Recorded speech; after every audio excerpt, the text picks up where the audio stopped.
What if I could go back to the last time I saw him? What if I could tell him that I love him back so much palagi? What if I could say thank you better, or hold his hand longer, or simply sit in silence beside him for one more cup? I too would visit the past, not to change it, because I know I can't, but to witness it differently, to soften the edges of regret, to carry pain more gently. I think people would find this series when they need it, not because it offers solutions, but because it allows room for the ache. I'm grateful I found these books when I did, and even more grateful that they found me when I needed them most. If we are friends on Facebook or Instagram, you probably already know that I lost a huge part of my life. I've been mentioning a lot in my previous vlogs na I am a soldier of God in the past years. Tapos dagdag pa yung ngayon. I'm not complaining. Although yes, I'm complaining. But that's life. And my partner wouldn't want me to dwell on it too much with sadness and pain and anger. And I know na he understands na I need to go through with it. Kung ako lang yung masusunod, 'di ba? I would want to lie down, just lie down and not function. Lagi kong sinasabi yon na whenever I am pagod, I don't want to function. Especially now that I lost someone very important to me. But I also am aware people rely on me. Nemo is there, my family is there, his family is there. Medyo nakakadagdag lang ng challenge ngayon kasi seeing Nemo getting confused, it's very heartbreaking to see. Ayoko naman siyang i-cut off from that moment because I also want her to understand ito na yan last. Para mas madali niyang matanggap. Because Nemo is, as you know, she's very mature. Although seeing her crying a lot doubles the pain for me. And I won't give any more details about it or even about him. I just want to do this vlog for myself. Hindi ko to papanoorin after edit. Papanoorin ko to months or years after. I just want to give a message for my future self na, girl, tatandaan mo lagi na mahal ka ni Jovel. Ayaw niyang malungkot ka. Pag pinapanood mo to, tapos nalulungkot ka pa din, well, I guess that's normal. But please, remind yourself how much love he offered you or is still offering you right now spiritually. Please stay strong for your family and for his family, for our family. Lagi niya pinapaalala sa akin na I should take care of myself. If I want to take care of others, I should take care of myself first. He was my partner, he was my best friend, he's my peace, he's everything, he's my kaaway. I want to keep everything in private.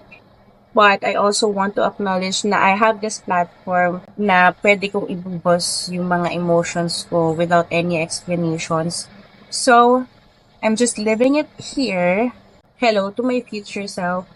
Plus, we will do something that we do in this vlog. So, we will read sad books as usual. Just to help me process everything. I want good cries, you know what I mean? I'm currently reading Before Your Memory Fades. So, itutuloy ko lang siya. Ang tagal ko na nitong sinimulan. Nandito pa siya. Ito na yung binabasa ko. I also asked for book recommendations on two of my Facebook groups. So, habang nag-aantay tayo ng recommendations from there, I'll do it randomly. Pag natapos ko dito, siya ka ako maghahanap ng titles from that comment or from that post. But now, we'll just finish this first before your memory fades. We have different reasons why you want to travel in time. Sometimes you want to see the future. Most of the time you want to go to the past. Pero if there's one way na you can travel in time, but one of the rules is you cannot change anything, you cannot do anything, it doesn't change the present or the future. Most of the people would say, wag na lang, it's useless kasi why would you bother or why would you risk your life for something useless na you cannot change din naman. Kaya nga ako bumabalik in the past para matama yung mali ko or to fix something. Pero something resonated with me from the previous book. I think book 2 yata yon. There's a character there who made us realize na yes, you cannot change the present. It may influence your future, but you cannot change the present, as in you cannot bawi na anything that happened in the past, but it will change you and how you look at life or that part of your life, if I may say. Each character, yes, wala silang nagawang pagbabago sa buhay nila, but themselves lang. Their perspective, their principle, their behavior towards themselves or other people. And I think that's the biggest change that you can have or you can help yourself with. I was thinking na baka maging cliche, you know what I mean? The first story niya was like the usual, I lost someone, I want to get back to the past so I can meet them. Pero there's another story and each story is unique and very relatable in some ways. There's one line here na I quoted kasi I super liked it. His wife died, tapos he went to the past para sabihin sa kanya yung good news na hindi na naabutan ng wife niya. But he was thinking of not going back to the present and magstay na lang siya doon kasi nga wala na siyang hope for himself. But there's a message from the wife here na sabi niya, I'm still here. I'll always be by your side. Even though I die, as long as you don't forget me, I'll always be in your heart. The reason you kept working hard even after I died was that I was still in your heart, right? I think it's wonderful if you carry on after I die. It would make me really happy. After all, you can bring happiness to the dead me. And it's just one of the most touching quotes here in this book. Anyways, I'm in the middle of the third story, Sisters. Tapos we have one more and then I will change gears na. Although same gear, I have the sad books, I want to cry more. So yeah. Hello, hi. I finished Before Your Memory Fades. Well, I expected it's a 5-star read, but I didn't expect na it's so timely and very relatable to what's happening to me right now. Not all Before the Coffee Gets Cold stories are about grief. Sometimes there are like regrets, ganyan. Generally, regrets or sadness. This time, this book, and especially the last story, focused on regrets and grief. It makes sense if we cannot change the past. But going back in time can actually change you. It will change my thinking, my perspective. Pero it doesn't have to be like literally you have to go to the past, right? Parang you just need to reflect on it. Of course, umiyak na naman tayo. And because of that, I want to move on to the next book in the series. It's Before We Say Goodbye. So, ipopost ko muna yung mga recommendations online. By the way, I am back to work. Whenever naman na I am super lazy to encourage myself to function, work is the first thing that I run to.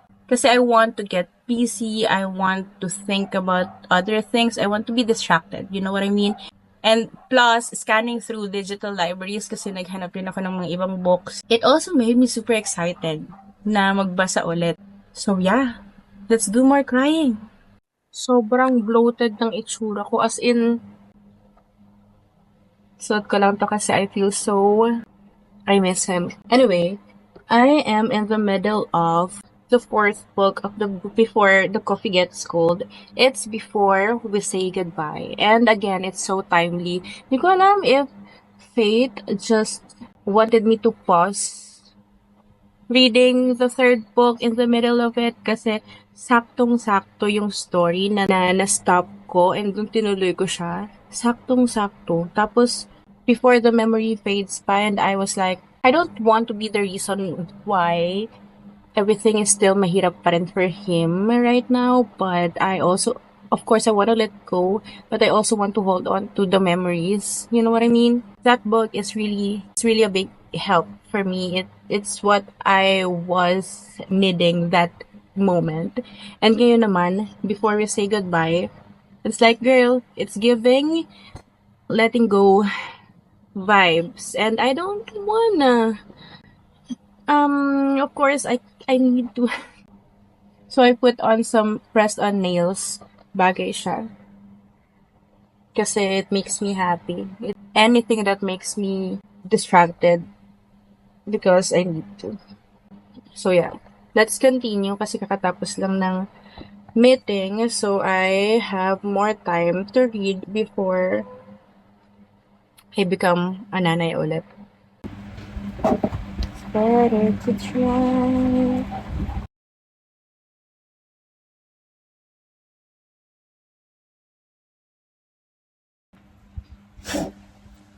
Well, I didn't expect that. This series, as we know, is about grief, sadness, regrets, and whatever that will make your heart broken. And I love that there are different kinds of stories, and there's this one story here na not just about human relationship. There's a story here where the character or the main character lost her fur baby. I thought I couldn't relate kasi nga I'd never had pets. My brother had twice, pero the first time hindi ko na naabutan and the second time I was super baby pa tapos nawala siya. Hindi ako masyadong close sa kanya kasi nung lumipat sila ng bahay. But anyways, I didn't expect that this story has so much relatable parts and emotions. Ginawa ko siyang blue tabs kasi girl, I'm gonna spoil just because I want to discuss this and I want to remember this when I go back to watch this vlog. Dog named Apollo died in his fur mommy's arms while sleeping. And there's this part here na sabi ni mommy, all his life, Apollo gave his everything to live for me and my husband. He gave us so much happiness. But I do regret not being able to nurse Apollo in his last moments. I was never even able to say goodbye. Actually, ever since, it was the heaviest part of my heart, my thoughts, na I was not there for him. I wanted to be with him at the very end because he could never stand being alone. It made him so sad to be left in a room by himself. I left Apollo to die alone. I fell asleep and he must have felt so lonely, so sad. While breathing his last. And when she went back in time, she was able to talk to her husband, and her husband was like, "Did you know na Apollo was just waiting for you to sleep like every time?" There's this realization pagbalik niya sa fake or sa present.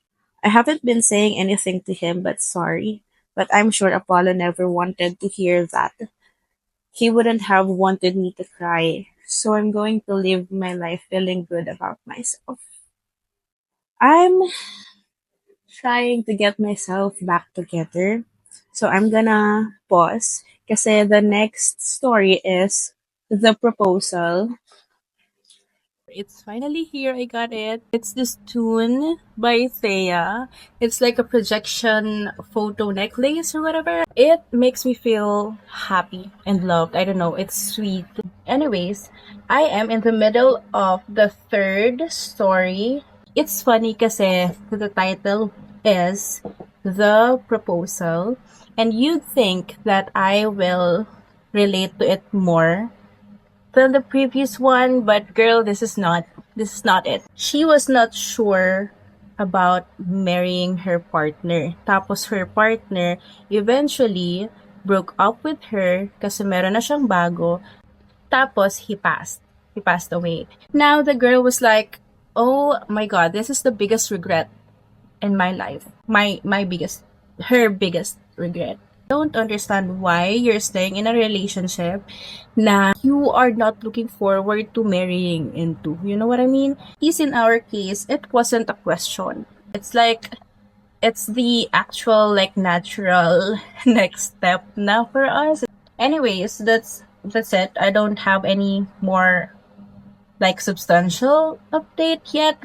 I was for a second confused there because there's one news in the last story na connected sa first story and I thought something changed. Pero no, past cannot change, present cannot change, pero you can influence the future.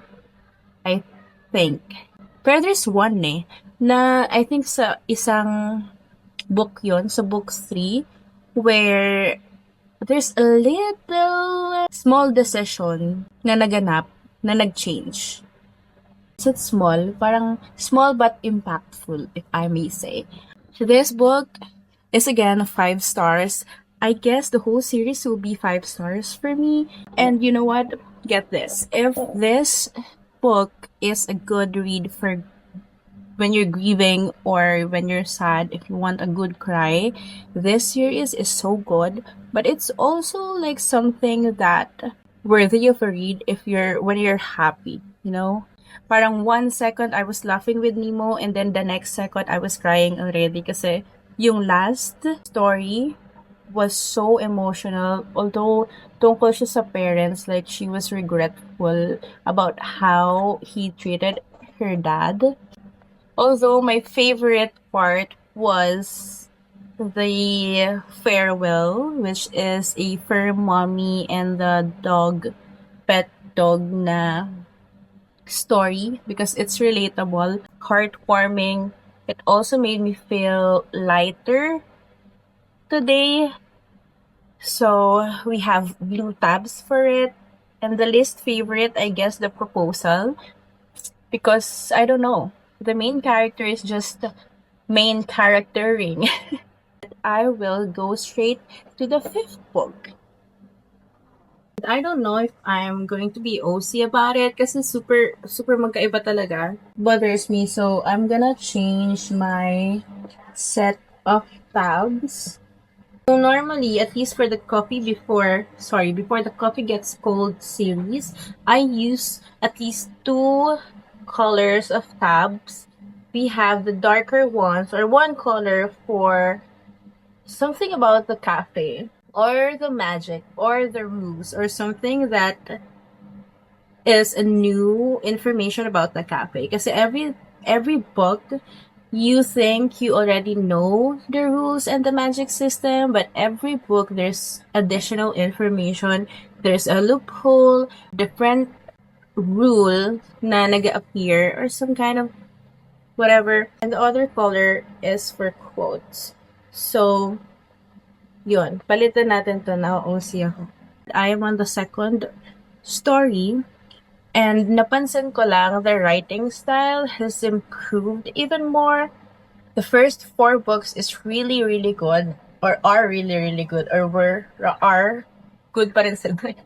But unlike this, na nagre-revolve mostly among the characters and the cafe, this one may added like sprinkles of different topics and discussions that I appreciate. Like for example, sa first story, there was a discussion on a very controversial topic of divorce. And this was in the point of view of a child. So normally in a divorce, there's this one POV sa wife, there's one POV sa husband. We all know na ang impact nito ay mostly sa mga anak or sa children, but we don't explore their feelings, their thoughts. But this one didn't. Completing this series or reading this series reminded me na in every book that you read, regardless of genre or regardless of the plot, kung character-driven man yan, impact of it to your life depends on where you are in your life at the moment. When I read the first and second book, I was like, ang ganda. Na-appreciate ko siya. Na-appreciate ko yung iyak, yung lungkot, yung emotions, yung writing style and all. When it was my turn to grieve, to be sad, to mukmok, to cry, when I was super heartbroken and reading the rest of the series, ang ingay ng mga aso, nakakawala ng moment. Reading it at the time of your life na you're down, your heart is broken into pieces, it has a different hit, you know what I mean? Like, you connected not just to the plot, the writing style, whatever. You connected to the characters and you feel that these characters are super real. Na parang Hindi lang siya basta connection na you relate to the quotes and the dialogues. It's not like that. It's not just that. It's more of like, ako ba to?